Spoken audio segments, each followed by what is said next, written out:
નમસ્કાર, આપ જોઈ રહ્યા છો ન્યૂ ભારત ન્યૂઝ અને હું છું ધ્રુવી।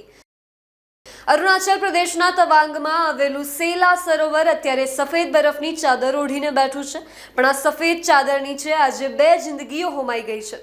કેરળથી પ્રવાસે આવેલા બે સહેલાણીઓ આજે સરોવરના કાંઠે એક વ્યક્તિને ડૂબતી બચાવવા માટે મથામણ કરી રહ્યા હતા, ત્યારે અચાનક બરફ પરથી તેમનો પગ લપસ્યો હતો। થીજી ગયેલા પાણીમાં પડવાની સાથે જ હાઇપોથર્મિયા અને ઊંડા પાણીના કારણે તેઓ બચી શક્યા નહોતા। આ ઘટનાની જાણ થતાં જ સ્થાનિક પોલીસ અને બચાવ દળ ઘટના સ્થળે દોડી ગયા હતા। -ડિગ્રી તાપમાન અને થીજી ગયેલા પાણીના સ્તર વચ્ચે કલાકોની જહેમત બાદ બંને પ્રવાસીઓના મૃતદેહને બહાર કાઢવામાં આવ્યા હતા। પ્રવાસના આનંદમાં ડૂબેલા યુવાનોના કરુણ મોતથી સમગ્ર તવાંગ પંથકમાં સન્નાટો વ્યાપી ગયો છે। વહીવટી તંત્રએ હવે પ્રવાસીઓ માટે થીજી ગયેલા તળાવો પર ન જવા માટે કડક ચેતવણી જાહેર કરવાની તજવીજ હાથ ધરી છે।